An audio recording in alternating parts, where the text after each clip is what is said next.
انا عايزاكم بقى تنسوا وصفات اللانشون الغريبه اللي بتتعمل دي وتجربوا الوصفه دي من وقت ما عملته، وانا دايما بحطه في الساندوتشات لبنتي، بعتبره كانه لحمه بارده وبيكون طعمه تحفه. دي صدور فراخ، ممكن تستخدموا 400 جرام او 500 جرام. باكيت من نشا تاج الملوك بما يعادل 3 معالق كبيره مليانه على الاخره، ونص كوبايه من الميه المتلجه. هنملح بقى وهنحط فلفل وشويه بهارات هكتبها لكم تحت الفيديو. هضرب بقى كل ده كويس جدا في الخلاط، وفي الاخر هضيف 4 معالق زيت. هجيب بقى كلينج فيلم واحط عليه زعتر وبابريكا مدخنه، ممكن تستخدموا بابريكا عاديه. كل ده بقى بيدي لون حلو لللانشون. هحطهم كده في جميع الجوانب وبعدين الفه كده بالاسترتش كويس جدا. بعد ما الفه هربط الطرفين كويس جدا واضغط عليه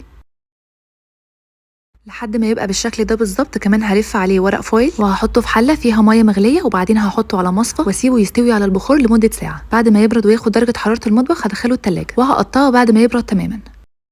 شايفين مستوي ولونه فاتح من جوه ازاي، واللون اللي بره اخدينه من البابريكا فمديله شكل وطعم تحفه. قطعوه سلايسز رقيقه قوي كده عشان يبقى شكله حلو. حطوه في علبه وبينها اكياس بلاستيك ودخلوه التلاجة، هيقعد معاكم من اسبوع ل10 ايام. دلوقتي بقى هعمل بيه احلى ساندوتش. عملت عيش فوكاتشا في البيت وحطيت عليه سلايسز اللانشون، وعملت معاه بيض بالمشروم، ودلوقتي هعمل بقى احلى كوبايه شاي. استخدمت هنا شاي تاج الملوك بيظبط المزاج. الساندوتش ده بقى ينفع في الفطار، الغداء، العشاء، مع كوبايه شاي بيكون تحفه.